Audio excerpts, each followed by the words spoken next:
Hello, hello, hello, everyone, and welcome to the podcast, Lessons in Savvy Living. And the purpose of the podcast is to have a place and have a space where we can all connect and support and inspire each other. So we're doing that through real women telling real stories and sharing real lessons. And today I have a wonderful guest who I met, I guess, maybe about 4 years ago. And let me tell you, there's only a couple things that I remember because you remember you meet people, and then because we're in the online space so much, you're like, well, gosh, where did I meet this person? How do I know this person? The one thing I remember is Johanna. I know it's not Joanna. Johanna, I remember her name is pronounced a little bit differently than it's traditionally pronounced. I remember that. And I also remember that she was just hilarious. That's what I remember. I was like, boy, this woman was kind of a barrel of laughs. I remember that piece. Um, and then I also remember that she had lots of different interests and that sort of thing. So when she reached out to me and said, hey, I want to come and talk on the podcast. I think my story can help some people. I said, yes, please. I would love to have you on the podcast. So, Johanna, Yes. first question is this. What are three things that people should know about you? Let's see. Three things that people should know about me. I am a big kid. I love all animated movies. Um, I can't say I'm like gung ho on the new Disney Onward movie, even though it's now on Disney Plus. I hadn't jumped at the bit to watch it. I've heard mixed reviews, but I pretty much love all kids movies, all animated movies. Okay. And a friend of mine says because and kids flock to me, and my girlfriend says that's because you are a big kid. They recognize that. So Okay. that's so I love all things animated. I am a huge Star Wars fan. May the Force be with you. Oh, I attribute that to my parents who took me to see Star Wars as a baby.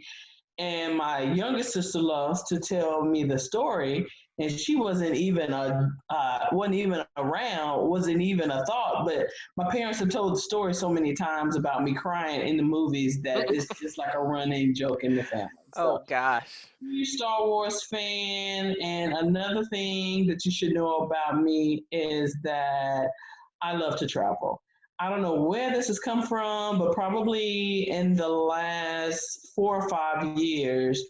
And it was after my first passport expired. I actually didn't get a stamp until the second passport. And after that, I just been on a mission to acquire more stamps. I just feel like there's a whole world out there. And I've gotten to see just like a very small piece of it. And I'm just like, I want to see all of it. And of course, we can't go nowhere right now. And it's crazy. Yes. Flights are cheap, gas is cheap, and we can't go nowhere. So I'm like chomping at the bit from whenever we get our emancipation letter. Yes. It's like, dude, and I'm gonna start give us free. When they say we free, I'm gonna be like, I'm out.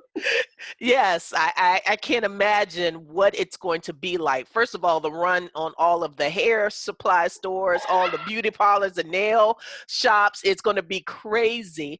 And then because I like to travel, I like to cruise, and so Carnival sending me like free cruise. All you have to, and I'm like, Lord, I love a good bargain, but I'm not quite sure yet. Not yet, Carnival. Not yet. Carnival's really pushing it. They send emails every day about what's the last email I got from Carnival talking about $100 on bar credit, and I'm like, Carnival, ain't nobody booking no cruise right now. But I see you, but ain't nobody booking no cruise right now with y'all. But keep them coming. That's Keep them right. Right. coming. You gonna convince me maybe at some point. Whenever we finally start to see a light in the tunnel with COVID-19, we might start to think about a cruise. Maybe. Maybe. All made. right. I'm with you. I'm with you. I'm with you. So it's so funny because we're talking about cruising, we're talking about traveling, we're talking about COVID, and we are having a great time. The topic today, though, that I want to dive into is depression.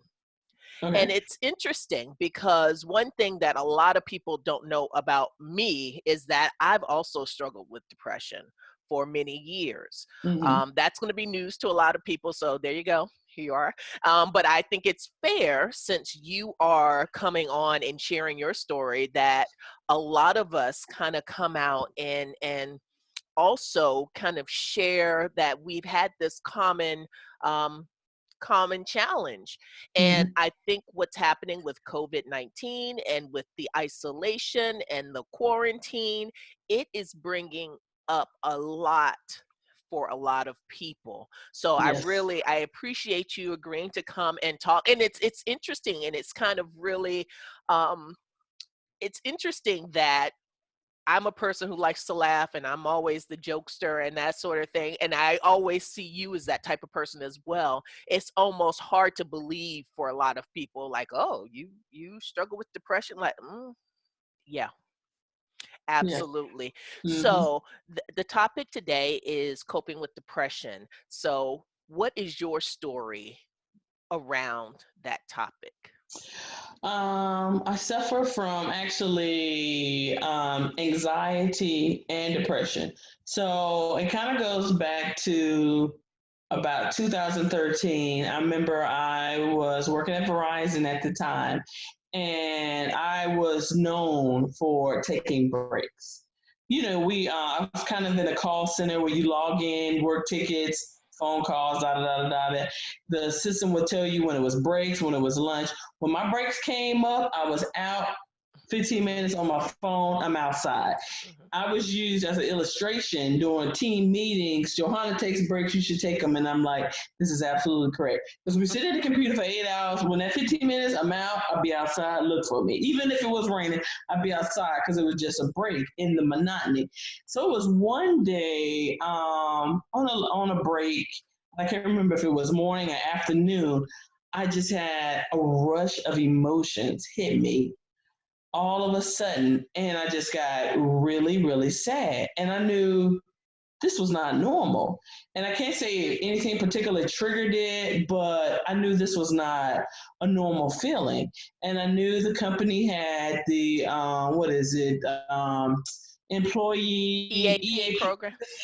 the EAP program. So I knew that I needed to look into that. So based on that one occurrence, I looked into the EAP program, contacted them, and they told me about how you can reach out for mental health assistance. And with the EAP program, you get 5 free sessions, and then after that, you pay whatever the copay is.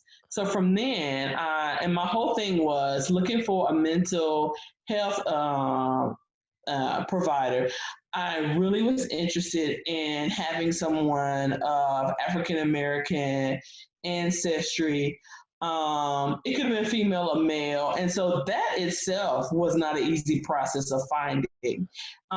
Technology has changed, resources have changed. I can tell you exactly how to do it now. But back then, you had to really kind of sift through because on the EAP website, I think it would go through the provider and then you trying to sift, trying to see, and then you almost need to Google to kind of match it up.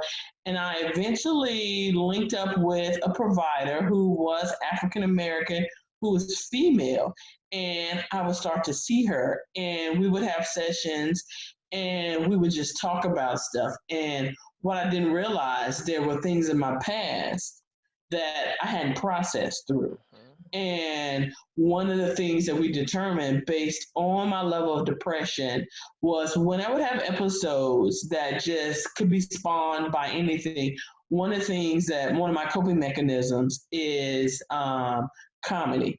Anything that will get me to take my mind off of that sadness, that's my coping mechanism. So if I felt like a dark cloud was coming over me, I know I need to turn on the TV. I need to go to Netflix.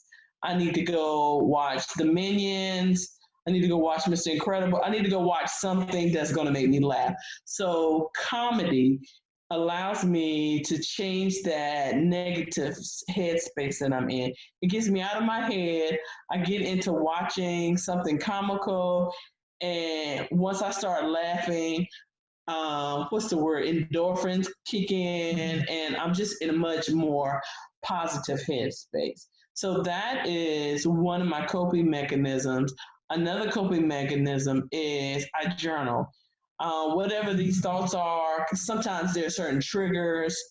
Like I could just be watching a TV show. I could see something that makes me think of something in the past. That could be a trigger. And I tend to kind of journal about those triggers because just, excuse me, writing down your thoughts, I think, can kind of help you. And so that's another coping mechanism that I do. Journaling, comedy, and probably the top of that list is music because I'm a huge, and that's probably one of the things I should have listed that should know about me. Huge music person. And I love all kinds of music, but I think the best kind of music that kind of helps us, and I'm kind of doing that now with the COVID-19, any music that you can just like sing along that just has high energy. It can be whatever type of song that whatever it is. And I love that, because we're in this whole quarantine situation on Instagram and Facebook. A lot of DJs have turned into club quarantine and they have these parties all night long. And I guess it's a good thing that we quarantine. We ain't got to go nowhere because I'm like, who is partying at 1 a.m.? I got to go to work the next day. Right. Yeah, and so that kind of helps. And I think it was last weekend. I think D Nice was doing my alma mater, Tennessee State University. Last weekend would have been our Legends weekend because of COVID-19. It didn't happen. So a lot of DJs from the school have got together and they were doing this like virtual happy hour, and it was so good. So I had it playing on my Apple TV streaming, jamming. I had the windows open. And I saw one of my neighbors pass by and they were like, what is happening? I was in here like, You are. that just, I know for myself, it just lifted my spirits just to have that energy from that music. And I think that's a big helper for anybody right now because you got to find some way to kind of increase your energy right now because, the isolation can kind of get to you. So you have to find ways of how you can help your mental health right now. Absolutely. Yeah, so So, little things you got to do. well, let me go back a little bit Okay. to 2013 when you had that first, was that your first experience that you were kind of felt like, something is really going on here? Something. That was the first time I truly identified that something wasn't right. And I may have had maybe small little things previously that I didn't small triggers that I wasn't even aware. But this was like a huge wave of emotion that hit, and I knew, and I also just started crying out of nowhere. And I'm like, this doesn't this doesn't seem normal. So that was really my first major indicator that something was not right. Okay, so you've been battling this since then. Yes. And so you talked about several things that have helped you cope. You talked about music, you've talked about journaling, you've talked about comedy. And have you also kind of in a parallel track continued a relationship with a therapist or a counselor? Now, that particular counselor, I stopped seeing that counselor, and I think it was due to financial reasons. Yeah, I do believe it was due to financial reasons. And I want to say probably in the last 2 years, last 2 years, during that time when I was unemployed, my mental health, was impacted. But I knew I didn't, and I also didn't have insurance. So I did not opt to look for mental health provider, and so I just didn't do it. But once I became employed, once I got insurance, I kind of knew that I probably needed to get back into the routine of seeing someone. So I want to say probably about 2019, 2018, later 2018, 2019. I got involved with the EAP program at my current employer. And this way, and he's still with the process of trying to find an African American provider was still a little bit not easy. And so I was looking at the providers based on my insurance Mhm. and looking at it through there and then trying to see who was closer to me. It was still like looking for a needle in a haystack. But then one of the mental providers that I talked to, they gave me the best advice. They told me to go to Psychology Today, Okay. and then you can filter based on your insurance. You can filter based on, if you're looking for ethnicity, things of that nature. I want to say it was Psychology Today or Black Psychology Today, but it was very specific to help me look for a mental health provider of African American ancestry. And based on that, I was able to find a provider who I'm still seeing, who actually just reached out because she had stopped she had stopped, kind of closed her business.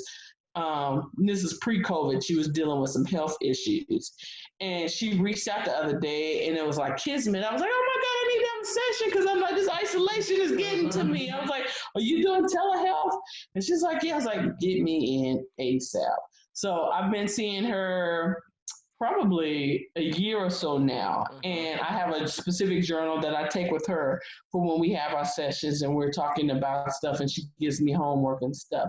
And based on seeing that provider, and she's more like a social worker, she also recommended, based on her diagnosis of my anxiety and depression, she recommended, suggested would I be open to pain medicine to help with my mental illness.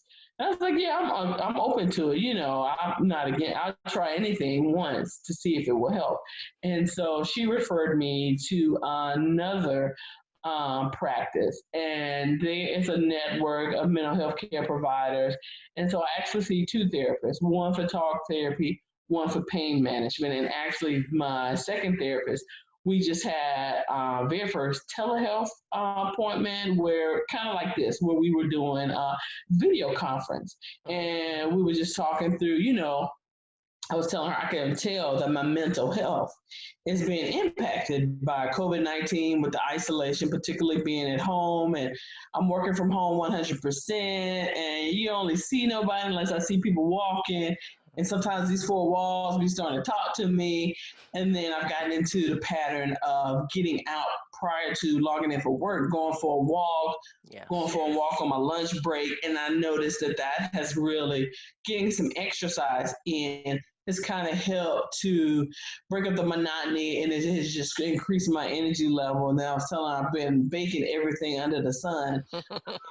I'm really needing this thing to end because I feel like I probably done gained about 20 or 50 pounds because I done I hear you. eat cookies and scones and cooking everything under the sun. Mhm. So, but we were just talking and she was saying that's good because that's just kind of helping with the mental health, with the exercise and getting outside and getting fresh air. And even with the baking, she was saying these are all good mechanisms to kind of help with things. So let me ask you a question. You said pain management? Right. Okay, so so it's some type of medication that is Yeah. Medicine. so Medicine. okay. So Yeah. not your typical or kind of antidepressants or anything like that, but It's a combination. There is what's the one? Cymbalta. So it's a combination.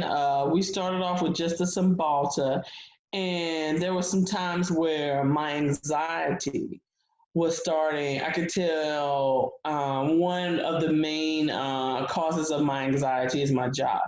And it's different. I came into this job.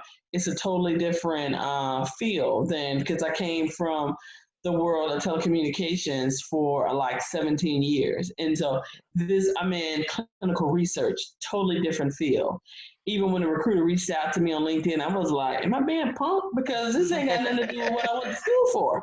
And so came into it, really on a major learning curve. And it is a lot with the job. And so for the first probably year, it caused me a lot of stress. Right. And that is probably the reason why I started going back to seeing, trying to find a mental health provider, because I could feel things. I never had a job where I was like thinking about work in the middle of the night. And I'm like, Right.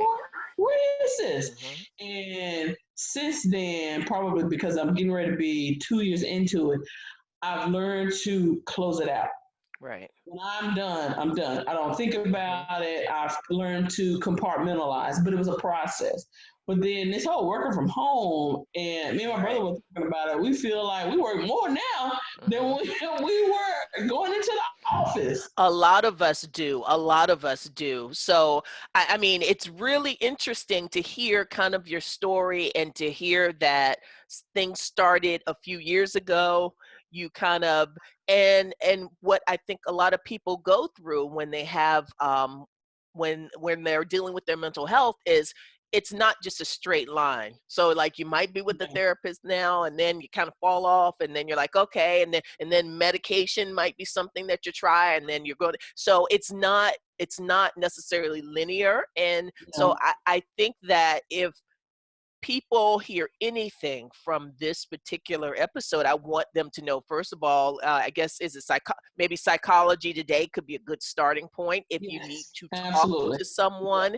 I would say plug into the resources that you have or you may have had and not really kind of reached out to. So a lot of people have the EAP benefits and they've Right, never really even thought about it.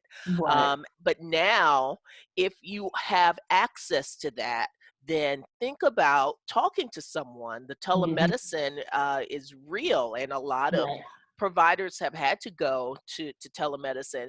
And even if it's not something that you would like, I don't like that, that's not ideal. But look, there's a lot of people who are doing things that they wouldn't think that they would be doing that's just where we because are right now. You just you exactly.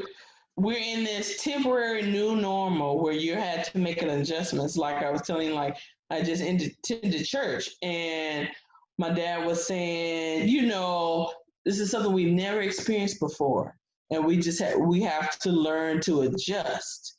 Like for most people, you used to going to a church. Yes. You can't go to, and we ain't like them silly churches. Where was it, Florida, or Texas, or whatever? That still said, "Oh, we should still gather." We all looking at y'all, and the whole church gonna be sick. I don't even understand that, but I enjoy that we are learning to adapt to having church stream. We're learning to adapt to working from home. The kids and working from home and having the kids home. Bless the folks who got the kids at home and they work Lord. from home. They the real MVPs because I don't know, man. I'm Yeah, it's tough. It's tough. And then this era of that we're in of COVID, I'm there has to be something good that comes out of it.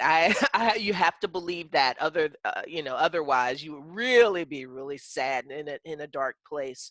But I think that one thing that we have to kind of keep in mind is that as we deal with this situation now, we have to kind of try to stay a couple of steps ahead because you and I were talking before this. My fear is that 6 months from now, when the world reopens, we have a lot of unprocessed trauma that we are not dealing with.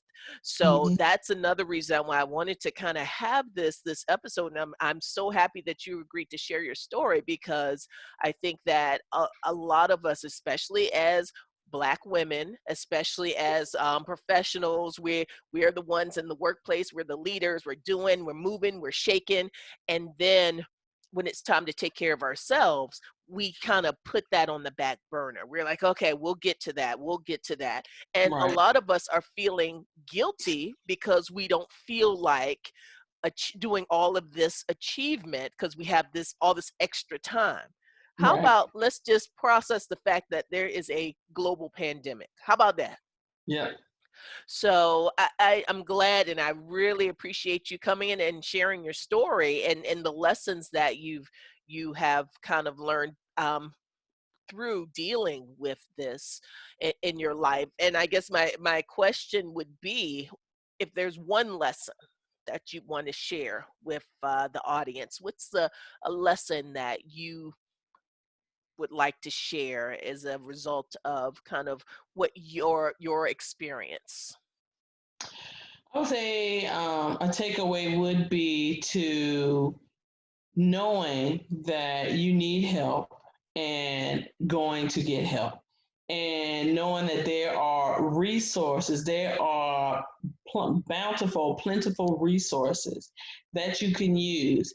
And also reach out to friends and family because you never know how they will help you. And I think in the African American community, mental health has been such a stereotypical taboo that we don't want to talk about it. Because I remember being out with some friends, oh God, it seems like years ago, and it literally was a couple months ago, pre-COVID, and we were just talking about, I don't know, we were talking about anything. And I'm not a very open person about my mental health. I'm just not. And it's not about being afraid of it. It's just not something that I readily share. But depending on who I'm talking to and depending on what's going on, I may share it. And in that particular venue, I shared it. I was like, I see two therapists. And because I think we got to talking about therapy or however we got to talking about it, and I was like, I see two therapists. And people were like, well, why are you seeing two? I was like, one is my talk therapist. And the second one is my therapist who has prescribed the pain regimen, the medicine regimen. And they were like, well, why can't I say, well, my talk therapist is not certified or licensed for that. That's why she referred me to someone who is. And Okay. the second therapist, we sit and talk because we get to know each other. They have their list of questions, but she is certified to diagnose the mental disorder and also to prescribe a regimen of medicine. And I recall a friend of mine reaching out to me way later on that day, and she was like, I would have never known that you are suffering because you always seem to be on the go and da da da da da. I was like, just because you see me traveling doesn't mean that inside there are things happening. I said, you never know what a person, you can see a person and it look like they got the world on their shoulders, but you have absolutely no idea what they're dealing with on the inside. I feel like we all got our own things that are going on. And I feel like a lot of us probably have a lot more undiagnosed mental health issues. And it's because we feel there's a fearfulness of wanting to admit it, wanting to get help. But I feel getting help could be the number one thing that could save your life because Absolutely. suffering in silence is not going to help you, it's not going to help your family. So if you know that something is not feeling right, particularly now with COVID-19, I know everybody's mental health is not happy right now. I got tension sitting on my neck right now that I wish I could go to massage envy because Mm-hmm. that's one of my self-care. That's just one of those ways that I help to de-stress. And you can't go get a massage right now because they're not considered essential. And so that's one of the things is another takeaway is self-care. Self-care helps and it helps to just lighten your mood. It helps to take the stress away, which would help with your mental health. So whatever you choose to do, if it's taking a spa day, if it's going to the beach, going to the park, going for a walk, going for a bike ride, lighting candles and a hot Epsom salt bath. Self care, we need to do it. It's even more important to do it now while we're in this isolation stage. Whatever you can do. I know I probably have increased my alcohol intake and going to need a meeting real soon. Girl, that's a whole other podcast episode that I could, yes. That's a whole nother thing. That's a whole nother thing. That's just where most of the world is. And I find it funny, and I've been saying that with a lot of friends. You know, when we've been in this shelter at home, stay at home order, and they list the exceptions in the essential businesses, and the alcohol liquor store is on there. And people are like, is that essential? I'm like, you best believe if we didn't have it, Mm, you would see way more issues happening right now. So I totally get why. But my thing is, why can't the massage be essential? But I understand why the massage can't be essential because of the social distancing. But that's Right. just me because that helps me decompress and de-stress. So yeah. Right. So I mean that you're absolutely right. It's very interesting in this current climate, kind of what's considered essential and what's not considered essential. And we're joking about it, but there are a lot of people who will have to emerge from this thing. They're gonna have to start. First step is they're gonna have to take us to a meeting, an in-person meeting, because there is a lot of stuff that's happening, a lot of drinking. I hear people, if you're a smoker, you probably, you know, it's something to help pass the time. Right. So, but I'm glad that what I had to pass the time was to have a wonderful guest like you. And I'm so happy that you agreed to share your story. People won't believe you when you say that you're not open about what you've been through, because you have talked about it like a champ today. And it's like, yeah, I guess that you talk about it every day, but I do recognize and realize and appreciate the fact that you opened up to us in this format on this platform. So if people want to contact you, where could they find you? Where in the world would they reach out to you? Well, of course, I'm on Facebook, so they can reach out to me on Facebook, Johanna Outlaw. Also, I'm on Instagram. I want to say, yeah, go by the same, yeah, Johanna Outlaw on Instagram. And email, johanna.outlaw@gmail.com. I can't say the website because that website is no longer in existence, but there's a blog somewhere.